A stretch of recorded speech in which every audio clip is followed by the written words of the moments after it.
Lisa, and this is episode 135 of Gracefully, Frankly, and Covered in Paint. How are you, my friend? I'm good. What happened to you with a splatter attack this week? I was trying to paint the frame of a picture that got wet somewhere in one of our moves, and I was trying to paint it to make it look nice again, to put it up in Derek's office.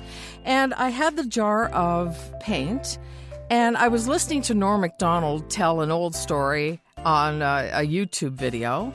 Yeah. And I guess I laughed and I flailed my arm like a lunatic, and it went up in the air and came right back down. So not only did the paint fly in the air above me and land in my hair and on my face, it hit the ground, and then when it hit, it just exploded like a volcano, and it was everywhere.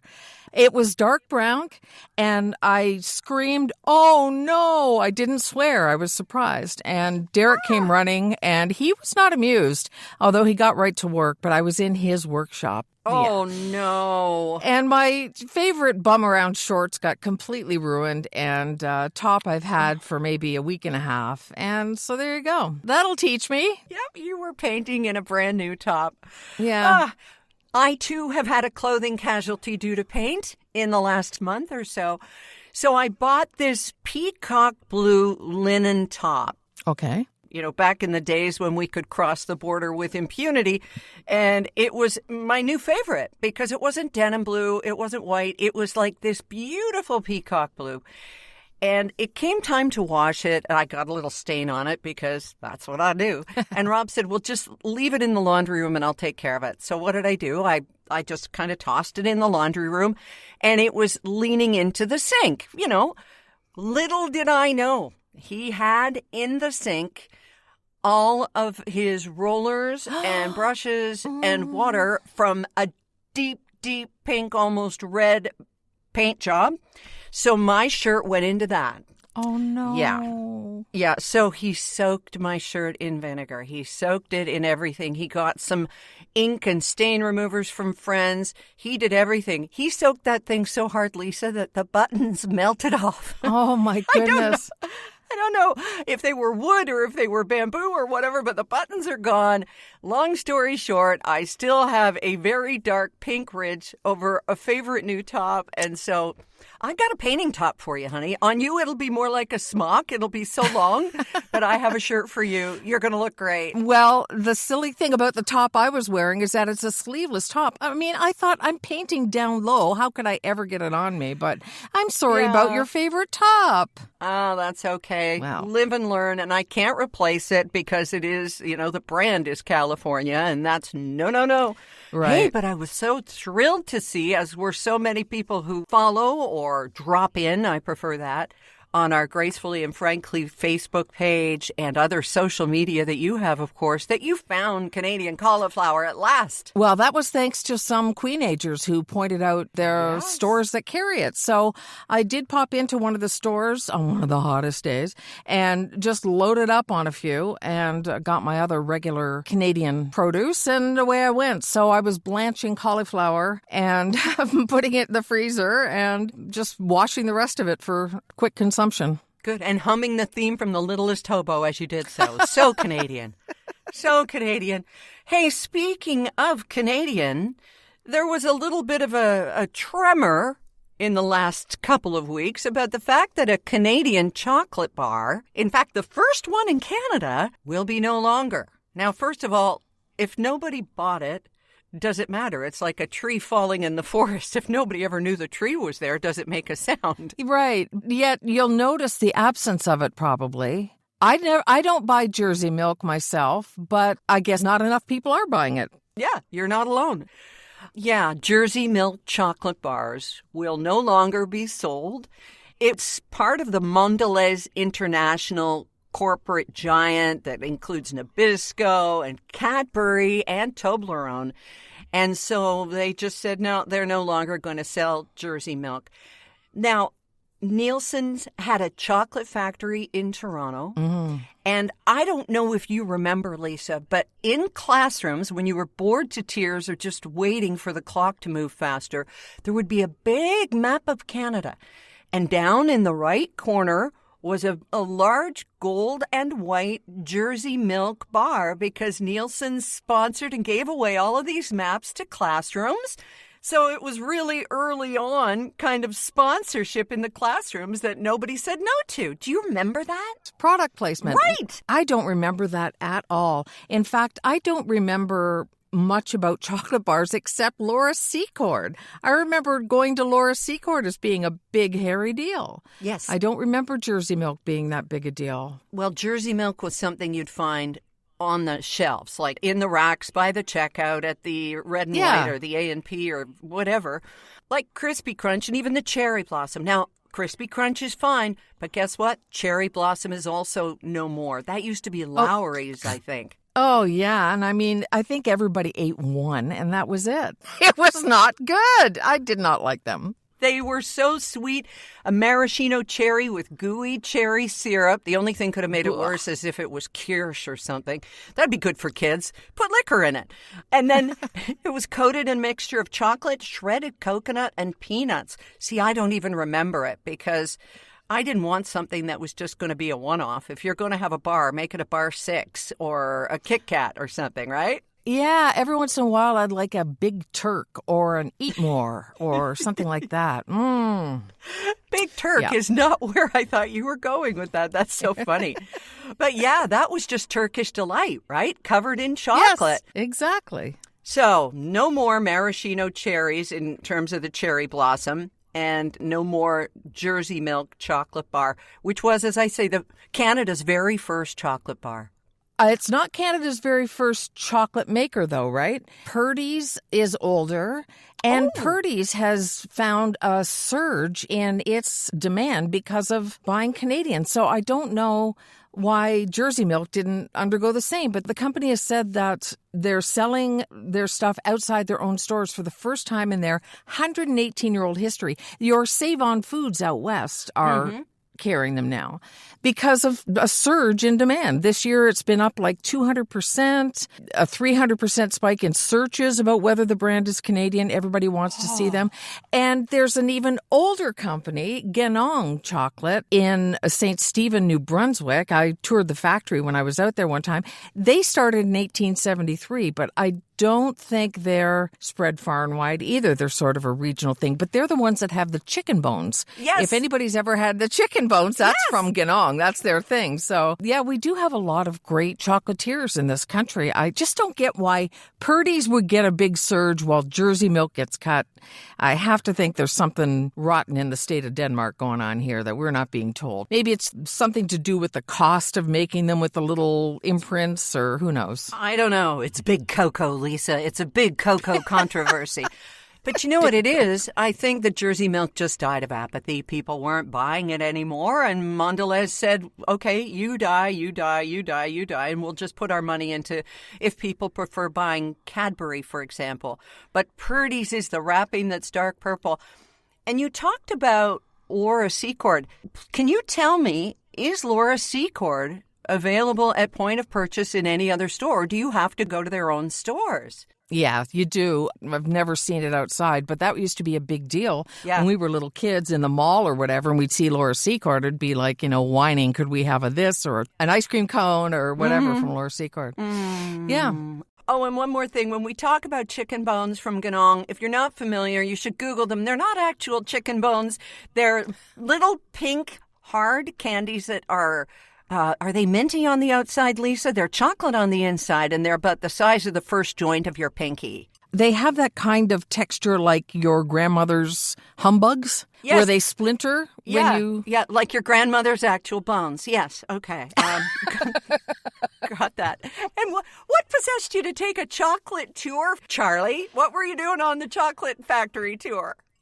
We thought we were going to move there. We thought we were going to move to St. Stephen, New Brunswick. I Googled the most affordable place to live in Canada, and St. Stephen came up, and we decided to take a holiday there. This is before we moved from London. And we actually put an offer in on a house. We thought that's what we were going to do. And then we started thinking about getting our money back out and leaving. If you want to stay there and stay there forever, that's great. But, my parents were getting older, and So we didn't go. But it's a beautiful place. It's a lovely place. And it apparently is the most affordable place to live in Canada. Excellent. I hope they're doing okay with a dearth of cross-border crossings. Is it near the U.S. border? It is the U.S. border. It's right there. Okay. Calais is right across. And the guys who work at the lumber yard in St. Stephen, if they don't like Tim Hortons or whatever, one of them was telling us that he goes across the border every morning to get a Dunkin' Donuts coffee. Crazy. That's how close they are. Huh.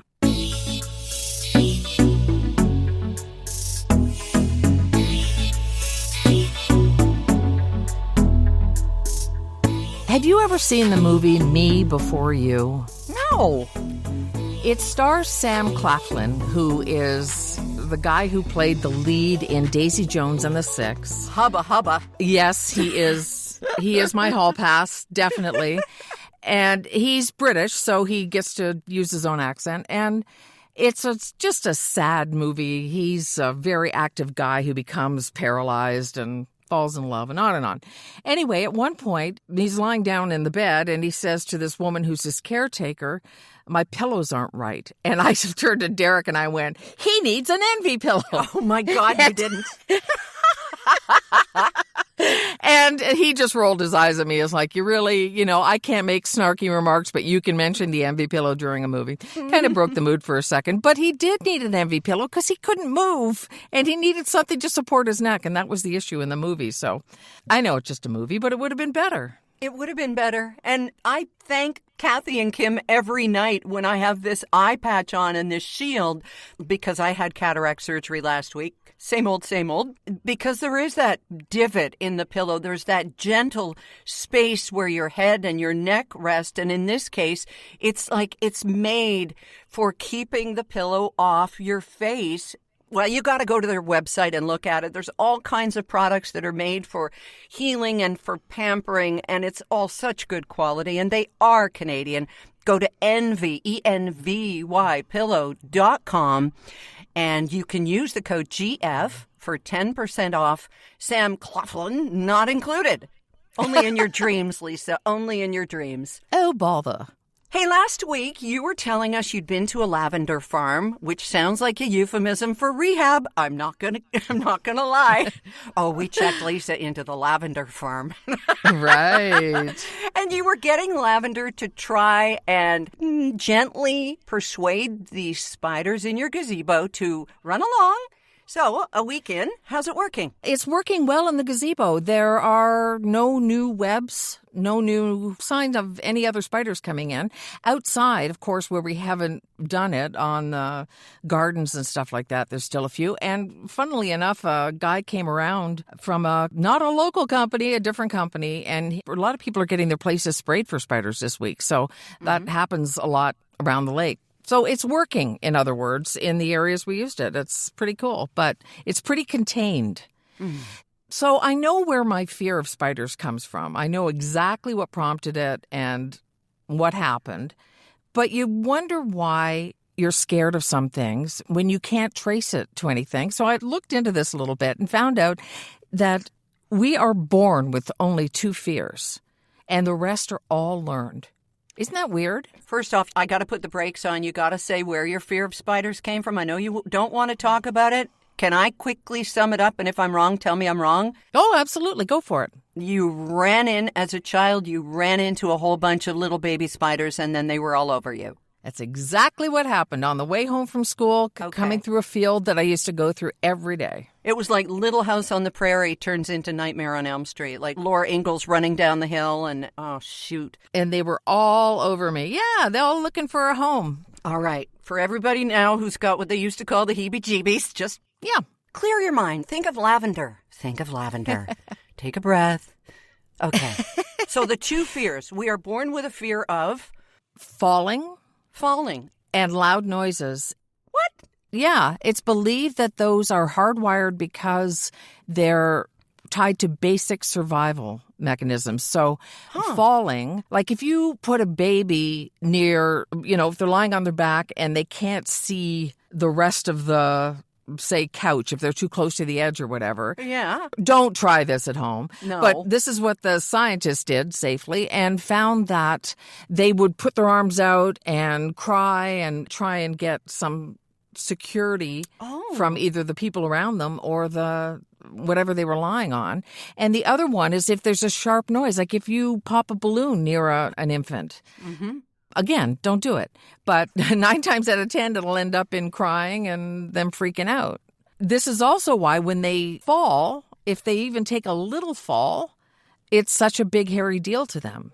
And if you fall and make a big noise, well, that's a twofer. Exactly. So you're born with these 2 fears. I find that fascinating. So where do the rest of them come from? It triggers flight or fight response.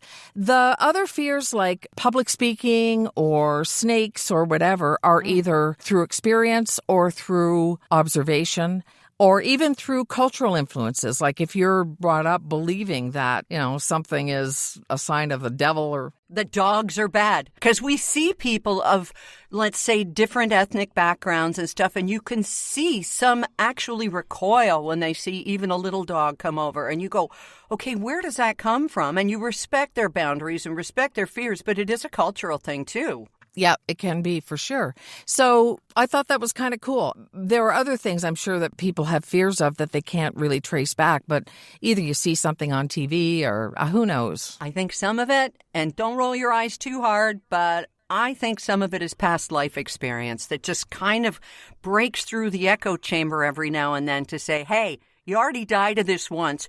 Don't do it again. Right. Okay. Why didn't I do that with alcohol poisoning or something like that? Because you had to learn this time, darling. Oh, you had to. I see. Rob does not like swimming, doesn't like swimming, and he somehow thinks that maybe he drowned in a previous life. There are people who are claustrophobic or don't like having anything touch their necks. Now, that could have been something in utero, right? When the umbilical cord was there or something. Who knows? We're such complicated beings. It's funny because Derek is badly claustrophobic and I'm somewhat claustrophobic. And I know where mine comes from because I was locked in a crawl space by a crazy neighbor. But Derek has no idea where his came from. So who knows? You may be onto something. I have no idea. Do we need to delve into that crawl space neighbor story? Oh, there's nothing more to it. Why? Oh, well, that's it. She locked me in there thinking it was funny. And, it gets into childhood trauma and stuff that you don't want to know about. God, Lisa. Oh, man. Yeah, good times. I don't want to make light of it, but I also don't want to make more of it than it is. It's just one of those things. I just don't like to be in enclosed spaces. Okay. For the love of God. Okay, but you know me. I love tiny spaces.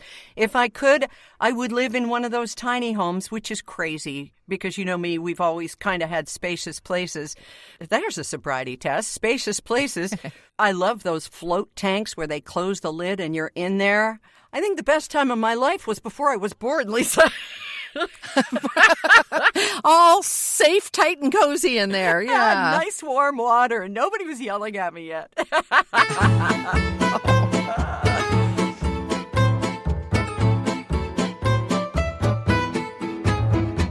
You know, we mentioned being out on dog walks, and I swear to you, when I'm out walking our 2 little ones, I see people with big dogs, I see them with older dogs, and I just want to say, you know what? That dog looks like it's in so much pain, and I know what will help it. But I would sound like a crazy person, Lisa. Maybe I should just carry them with me.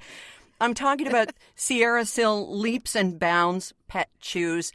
Honest to goodness, animals love them. They love the flavor of them. These ones are soft and chewy. They're called Leaps and Bounds. In fact, Sierra Sil's customer of the month is a big old lovely dog. They come with satisfaction guaranteed. They are clinically researched. And of course, they're dietary friendly. You've got to try these if you have an older dog who has mobility problems and you're seeing them struggle getting on and off the bed. I swear to you, Lauren's elderly dog, it helped him get over doorways. He was just that much in pain. You'll see the difference because dogs can't fake it. Right. Try it. Comes with a money-back guarantee.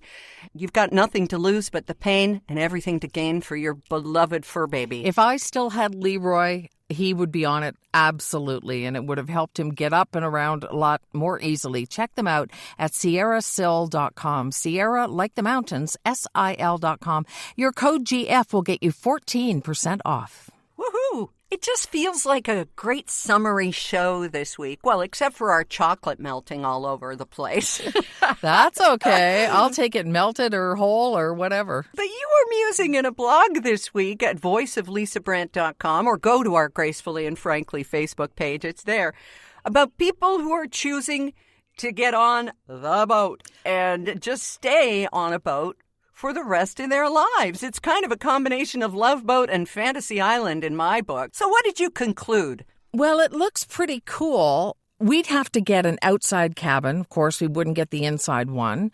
They say they're for life, but they're 15 years, and then you can just re-up and go for another 15 or whatever. The people who are doing them just love it. They don't have to worry about anything, about laundry or where to go for dinner. Socializing. All that stuff, and they're seeing someplace different. I mean, they're spending a lot of time at sea, but they're going all over the place. So the ships go for 15 years, and then after that, they need an overhaul. So that's basically why it's 15 years, but it sounds pretty cool. So it was $129,000 US, I believe, for the inside cabin, and then several hundred a month in maintenance fees. Well, if you compare that to what you'd be paying, like we know somebody who's just moving into an apartment that's going to cost them $40,000 a year just to rent. So if you do that kind of math, I mean, I don't want to make anybody do math. It's a good deal. And it seems pretty cool. I know Derek wouldn't do it, and that ends the discussion for me, really. What do you think of it? It's been in my mind because my MO is to run away. But we're already too far away from our grandkids in Ottawa. So if we were in Singapore, that would really be a long way away. There would be the issue of Wi-Fi. And I know they promise Wi-Fi on these ships, Lisa. And maybe it's gotten better from the last time I sailed, which was just pre-COVID. And Wi-Fi is so important to what we do, you and I, what we do. So there's that, and they're staying in touch with family. And then there is COVID. What happens if there's another pandemic? Do you want to spend 6 months in a tiny cabin with maybe a balcony? Great. But, we were on the ship when the second round of viruses hit, and we were just hearing about this new re-up of the COVID virus, and it was awful. Viruses spread on ships like wildfire to begin with. Yeah. It's just not a good place to be unless that is your safe place, unless that's where you want to be during a pandemic, seeing different places instead of looking out your window and looking at a TV the whole time. Maybe I'm looking at it the wrong way. Well, some people would say, if I don't get Wi-Fi for a couple days, I'd enjoy the relief. They do promise that it's really good Wi-Fi, it's really solid. But again, promises they're only as good as whatever the outcome is. But Bob Cowan, who used to do the morning show on CHCH in Hamilton, he's retired now, and he and his wife were in Turkey. He's a pal. And their ship stopped. And, of course, the first thing he thought about was the poop cruise on Netflix, the documentary about that cruise ship where they lost power and they got stuck in the water and they were so close to being home. So you've seen that, have you, Poop Cruise? Oh, I have. It's part of the Trainwreck series. Right. You have to see it. Right. So I wrote, you will get this then, I wrote under his post on Facebook, for goodness sake, just use the red bag, which everybody thought was kind of funny because when they were on that cruise, they handed out red bags for people to poop in. And one of the guys, that was his biggest fear. I'm not pooping in a red bag. And he's so proud he made it 4 days without going. I'm like, oh, man, just go in the red bag, for goodness sake. But anyway, honestly, I digress. Hopefully it wouldn't turn into a poop deck, but that is a bit of a cautionary tale. And you could be quite vulnerable out there. Exactly. And to pirates, there are such things as you go around the Cape of Bad Luck. I am the captain now. That's another thing that you have to worry about. My aunt and uncle were on a cruise, and there were definitely trained gunmen who were on the deck watching for pirates as they went around certain parts of capes and stuff. But we do digress here. The whole idea of would you go on a cruise ship the rest of your life? I think after 15 years, and if you run out of money, They just kind of put you up on a railing and play shuffleboard till you fall off. Oh, no. Well, then you make international news, and maybe you could become an influencer or something. Who knows? Yay! Just what we never wanted to be influencers. Exactly.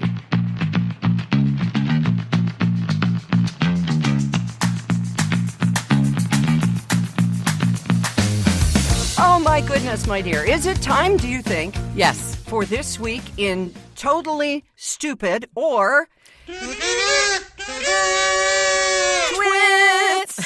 Here we go. Now, because we were duped by that cruise ship story of a couple of weeks ago, and I'm telling you, it made us so gun-shy that when we heard that Jersey milk was no longer going to be sold in Canada, I was like, is this for real? And you're going, I haven't seen it anywhere. And we're on this thing like Jessica, what's-her-face on Murder, She Wrote, solving crimes in our small town. So this actually is something that happened in our small town. So I can verify this, Lisa, because it actually happened in Sydney, British Columbia. Are you ready? Uh-oh. Okay. I'm ready. This twit. As the fire danger rating ramps up to high on the South Island, the Sydney fire chief is calling for caution, pointing to a recent close call. Fire spread to a cedar hedge, and quick response from firefighters kept it from doing serious damage. How did the fire start, Lisa? I don't know. A resident was using a propane-powered torch to get rid of weeds. Oh. Do not do this with your spiders. No, I joked about a flamethrower. I will not. Right. That's ridiculous. Soffits on one of the houses nearby were already starting to melt when crews arrived. I mean, we are getting into danger zones. There are fires throughout Canada now, so much so that American states are writing stern letters to us to tell us to please keep our smoke on our own side of the border. Oh, my God. That's a whole different category of twits, Lisa. But please, Yes. please be so careful. You know this, and that includes putting out fires, putting out a cigarette in a container and making sure that it's closed and doused and wet and not just tossed out a window and all that stuff, lest you show up on next week's edition of Twits. There. Yes, there's always that risk. Yes, people are so afraid of that. Well, I hope your eye continues to improve. And when do you get the second one done? Oh, Lisa, not for another 3 weeks. It was 1 week ago today I had my right one done. Okay, so we've gone from, I don't know if they should do two at the same time, to do my other eye. Yes. I don't blame you. Yeah, and the problem is my vision. What I've been doing is wearing a contact in my non-operated eye and then letting my flashy new eye work for me, but I'm still having trouble reading close up. It's just adjusting, and I'm getting tired because my brain doesn't know what to do with what I want to read. It'll all work out. These are good problems to have, and I'm so glad I did it. They are. It's still a pain in the eye. Yeah. All right. We'll talk to you next week, my dear. You sure will. Thanks so much for joining us. Don't forget, we love to hear your phone calls. Go to gracefullyandfrankly.com to leave us a voicemail. Just go to the little icon that looks like a microphone and leave us your favorite chocolate bar or what you wish we would see on shelves again. And that'll be fun to listen to next week, okay? You betcha. Yep. Talk to you then. Okay.